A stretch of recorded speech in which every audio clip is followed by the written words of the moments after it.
এজন মানুহ আছিলে, মানুহজনৰ দুটা সন্তান আছিলে আৰু মানুহজনে খুব মদ খাইছিলে।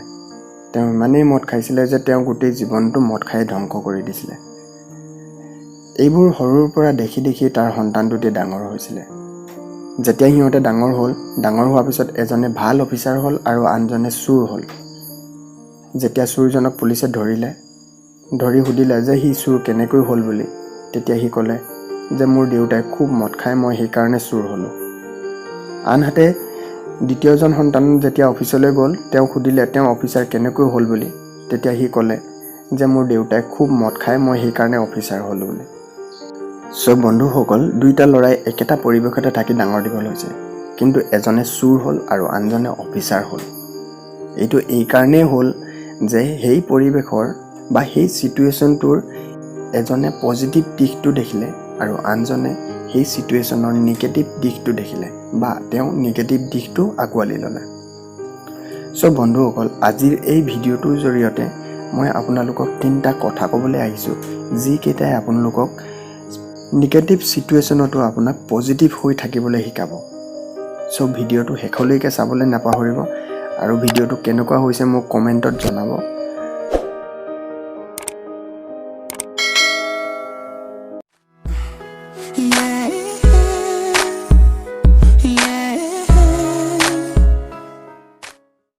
এক নম্বৰ পইণ্টতে মই আপোনালোকৰ লগত আলোচনা কৰিম পজিটিভ এফাৰ্মেশ্যন।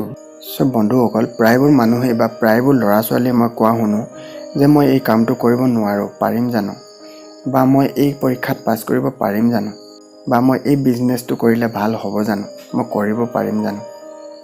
মানে কি হয়, মানুহজনে কামটো নকৰা আগতে মনটোক বুজাই দিয়ে যে মই এই কামটো কৰিব নোৱাৰোঁ। ফলত কি হয়, মনটোৱে আপোনাক সেই কামটোৰ প্ৰতি থকা উৎসাহ নাইকিয়া কৰি দিয়ে আৰু মনটোৱে ভাবি লয় যে এই কামটো বহুত টান আৰু ই কৰিব নোৱাৰে। যদিও আপুনি কামটো কৰিব পাৰিলেহেঁতেনে, কিন্তু মনটোৱে আপোনাক কৰিব নিদিয়ে। সেইকাৰণে সঁচাকৈ আপুনি সেই কামটো কৰিব নোৱাৰা হৈ যায়। আপুনি নিশ্চয় 3 ইডিয়ট মুভিখন চাইছে। তাত আমিৰ খানে নিজৰ বন্ধু কেইজনক বুজাবলৈ চেষ্টা কৰে যে আমি জীৱনত যেনেকুৱা পৰিস্থিতিয়ে নাপাওঁ কিয়, যদি আমাৰ মনটোক বুজাই সান্তনা দি ৰাখিব পাৰোঁ যে একো নাই ভাই, চব ঠিক হৈ যাব, একোৱে হোৱা নাই, চব ঠিক হৈ আছে, তাক যদি আমি ফুচুলাই ৰাখিব পাৰোঁ বা সান্তনা দি ৰাখিব পাৰোঁ, all is well, all is well. মনটোৱে ভাবি লয় যে চব ঠিক হৈ আছে, একো নাই। এইটো কথা কিমান সঁচা মই নাজানো, কিন্তু এটা কথা মই ভালকৈ জানো যে যদি আপুনি যিকোনো কামেই কৰিব নোৱাৰোঁ বুলি ভাবি লয়, তেতিয়াহ'লে আপুনি সঁচাকৈ সেই কামটো কৰিব নোৱাৰে কেতিয়াও। আৰু সেই একেটা কামকে যদি আপুনি পাৰিমেই বুলি ধৰি লয় বা পাৰিমেই বুলি কৰে, তেতিয়াহ'লে নিশ্চয় ছাকচেছ হ'ব বা নিশ্চয় কৰিব পাৰিব।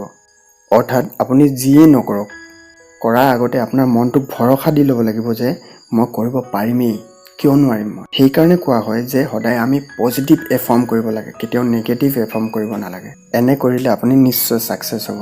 যদিও বা কামটো কৰিবলৈ টান বা কৰিবলৈ আপুনি কষ্ট পাব পাৰে, কিন্তু কেতিয়াও হাৰ মানি দিব নালাগে যে কৰিব পাৰিমেই মই, সেই বুলি ধৰিব লাগে। এইবাৰ মই আহিছোঁ মোৰ দ্বিতীয় পইণ্টলৈ। প্ৰব্লেম এটা যেতিয়া আহে, তেতিয়া আপুনি কি কৰিব।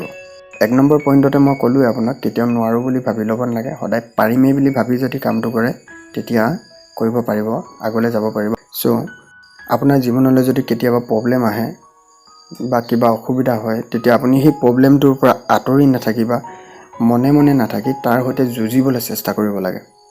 মই এই প্ৰব্লেমটো ছল্ভ কেনেকৈ কৰোঁ, কেনেকৈ মই ইয়াৰ পৰা সমাধান বিচাৰিব পাৰোঁ, সেই কথাটো ভাবিব লাগে। যেতিয়া আপুনি কেনেকৈ বুলি শব্দটো ইউজ কৰে নহয়, তেতিয়া আপোনাৰ মনটোৱে এক্টিভ হৈ যায় আৰু সি তাৰ সলিউশ্যন বিচাৰিবলৈ আৰম্ভ কৰে যে এই কামটো মই কেনেকৈ সলিউশ্যন কৰিব পাৰোঁ। মনটোৱে আপোনাৰ অট'মেটিকেলি এক্টিভ হৈ সেই কামৰ সলিউশ্যন বিচাৰিবলৈ আৰম্ভ কৰে। তাকে নকৰি যদি আপুনি নোৱাৰোঁ বুলি বহি থাকে, মনটোৱে কাম কৰাত বন্ধ কৰি দিব। সেইটো কথা নাভাবে আৰু মই এটা সৰু উদাহৰণে আপোনাক মই এই কথাটো বুজাবলৈ চেষ্টা কৰিম। মই ভগৱানৰ ওচৰত সদায় প্ৰাৰ্থনা কৰিম যাতে আপোনাৰ এনেকুৱা ধৰণৰ কোনো প্ৰব্লেম কেতিয়াও নাহে। ধৰি লওক হঠাতে আপোনাৰ পৰিয়ালৰ কোনোবা এজন সদস্য ৰাতি বেমাৰত পৰিলে। সাধাৰণতে আমি এনেকুৱা ছিটুৱেশ্যনত খুব ভয় কৰোঁ, কি হ'ব এতিয়া, ক'লৈ যাম এতিয়া, কাক খবৰ দিম, এনেকুৱা ধৰণৰ কথা চিন্তা কৰিব ধৰোঁ। আমি যদি বেছি চিন্তা নকৰি বা বেছি মন মাৰি নাথাকি বা বেছি ভয় নকৰি, হাতততো মোবাইলটো থাকি তাৰ সলিউশ্যন বিচাৰিবলৈ আৰম্ভ কৰিব লাগে। কল এটা কৰিব পাৰোঁ হস্পিটেললৈ যে এনেকুৱা ধৰণৰ ইমাৰ্জেঞ্চি ছাৰ্ভিচ আছে নেকি আপোনাৰ হস্পিটেলত বা ডক্টৰ আছেনে নাই, এনেকুৱা ধৰণৰ কথা। নহ'লে খৰধৰকৈ আপুনি লৈ গ'ল, হস্পিটেলত ডক্টৰ নাই, ঘূৰাই আনিবলগীয়া হ'ল, বেলেগ ঠাইলৈ নিবলগীয়া হ'ল, এনেকুৱা চিটুৱেশ্যন হ'ব পাৰে। ধৰি লওক হঠাতে এক্সিডেণ্ট এটা হ'ল, এক্সিডেণ্টৰ কথা এটাকে আপুনি ধৰি ল'ব পাৰে, তাৰ চলিউশ্যনটো বিচাৰিবলৈ আৰম্ভ কৰিব লাগে ঠাণ্ডা মগজুৱে। আমি এতিয়া কি কৰিম নেক্সট ষ্টেপ। চ' বন্ধুসকল, আপোনালোকে নিশ্চয় বুজি পাইছে মই কি বুজাব বিচাৰিছোঁ। আমি কোনোবা এটা প্ৰব্লেম হোৱাৰ লগে লগে বা কিবা এটা অসুবিধা হোৱাৰ লগে লগে আমি কেনেকৈ ধৰণে ৰিয়েক্ট কৰিব লাগে সেই কথাটো মই বুজাব বিচাৰিছোঁ। চ' বন্ধুসকল, মই 3 নম্বৰ পইণ্টটোলৈ মই যাব বিচাৰিছোঁ। 3 নম্বৰ পইণ্টটো মই ৰাখিছোঁ পজিটিভ থট কেনেকৈ আনিব। আমাৰ মনলৈ যিমানবিলাক থট আৰু আইডিয়া আহে সেইবোৰ আমি দেখা আৰু আমি কাণেৰে শুনা বস্তুবোৰৰ পৰাই আহে। মেইন কথাটো হ'ল আমি সেই কথাবোৰ কেনেকৈ এনালাইজ কৰোঁ। ধৰি লওক আপুনি এটা পজিটিভ বস্তুৱে চাই আছে কিন্তু আপুনি তাৰ পৰা নিগেটিভ বস্তুটোহে বিচাৰি আছে, তেতিয়া আপুনি কেতিয়াও পজিটিভ হ'ব নোৱাৰে। আমি এনেকুৱা হ'ব লাগিব যে নিগেটিভ বস্তু এটা চালেও আমি তাৰ পৰা পজিটিভ বস্তুটো বিচাৰি উলিয়াব লাগিব যে ইয়াত ভাল গুণ কি আছে।